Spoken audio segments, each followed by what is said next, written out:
Okay, so this is the earliest one. 1861 in the United Kingdom. They used these cast iron beams to make a bridge. So beams were brittle and cracked in the cold. It was a disaster. So the solution to that was to use an alloy. So instead of just using straight steel or like Fe iron symbol, then they mix it with other types of atoms. And then it makes it stronger because it won't be as brittle in the cold. And so you can have the strength of the iron plus some of the flexibility of other metals, and then your bridges don't crack as easily. So that was a failure that we learned something useful from. So the second one, this one, we'll look at a video of this because this is just crazy. So they made this cable bridge.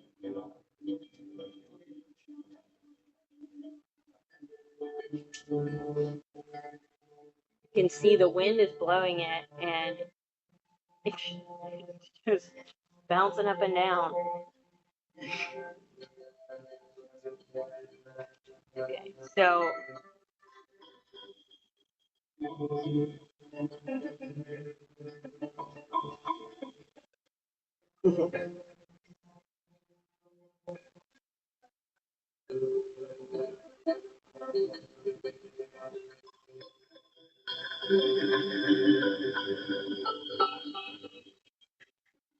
okay, so basically the solution to this one was don't make your bridge completely out of cables.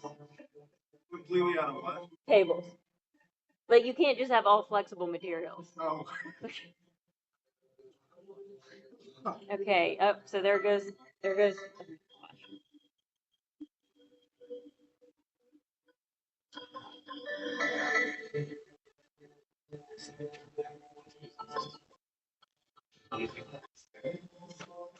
Okay. Let's see if it, oh, yeah, there it goes. All right. So it fell apart. Fortunately, it looks like nobody was on it except for maybe that professor when this happened.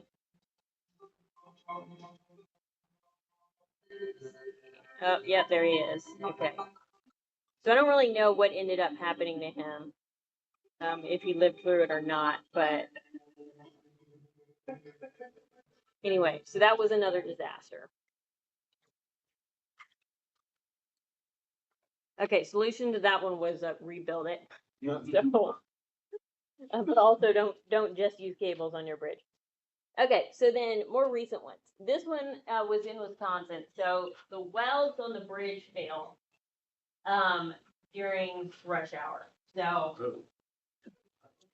I mean, I guess it happened during rush hour because the welds were weaker. So there were some cracks.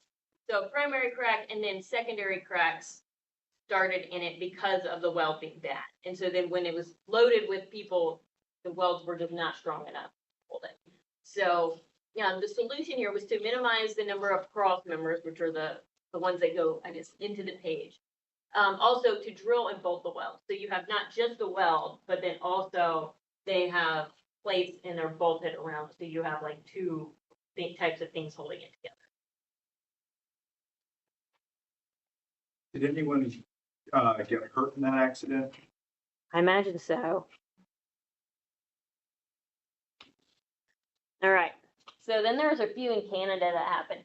So fatigue failure of certain particular cables. I don't know which exact cables it was on this bridge. They were steel and it was very cold. And so just like the cast iron got brittle in the cold, everything gets a little bit more brittle and cold. And so when it was super cold, even the steel alloys that they made these cables with, some of them ended up to fail. So with their solution for that was just, let's put 4 times as many cables. And then hopefully if one of them breaks, then, the rest of them won't be okay.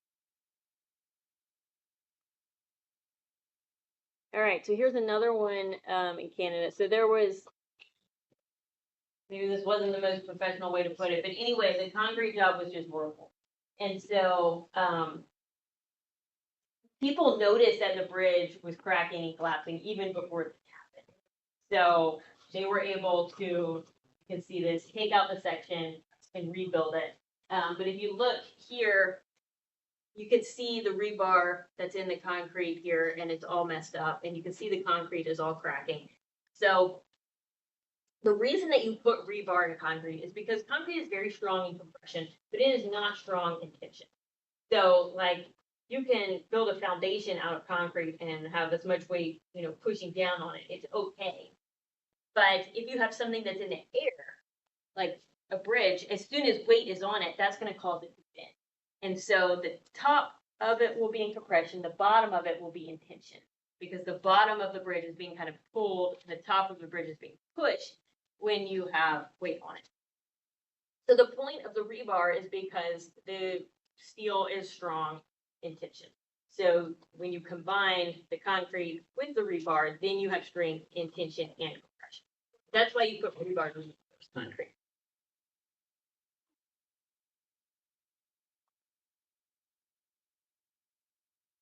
Okay, so then this one was in Denmark. In Denmark, that was just a recalculation or miscalculation. So it collapsed. Fortunately, it was during construction, so no cars got hurt. But I imagine the construction workers some of them probably got hurt. Wasn't very happy and really expensive.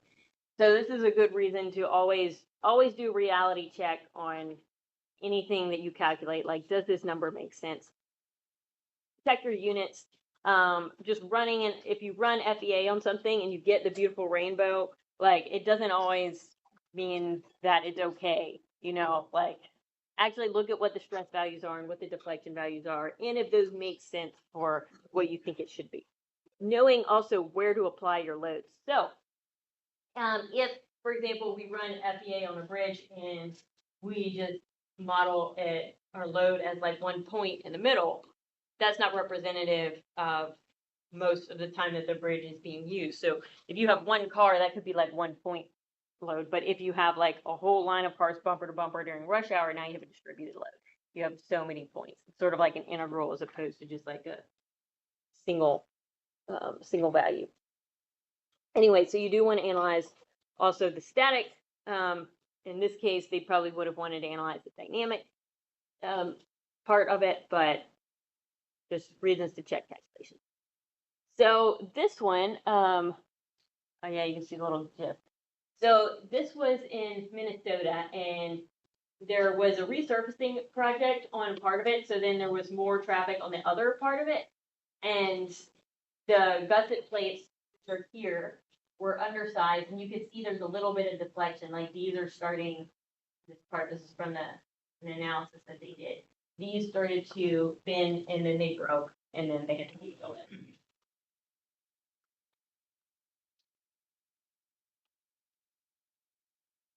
So now a few in California. So there was a repair that was done to the bridge, but the I-bar that was 2 tension rods and a cross beam. Okay, so the I-bar that was part of the repair, like that was a flawed piece. It was just not made to spec. And so the repair that they had done is where that it failed. And so they decided, all right, better quality control next time. That was all of them. Okay, there are lots more. If you just start Googling bridge failures, you can go down a giant rabbit hole. But this is just to kind of give you an idea of what we use statics for and the importance of being able to do the calculations correctly. You went to the previous slide. Like, they know that it was failing before it collapsed. Like, they have pictures of it deflecting, or is that from a part of the bridge that didn't collapse? This one? Yeah. Yeah, let me think. I think they were doing the resurfacing on part of it. Like, they're always doing resurfacing on things. Like, you get potholes in the wintertime, and then they go and they fix the road. I don't think they realized how bad it was. Yeah. They were just like, okay, we do our annual Band-Aid, and then it just turned out not to be. So was it, so they were resurfacing one bridge, and then there was no traffic on another one? I Or- think they had it like, I think it was multiple lanes of the same bridge, and so one lane was being resurfaced, and so there was more like extra people, yeah, on the other side.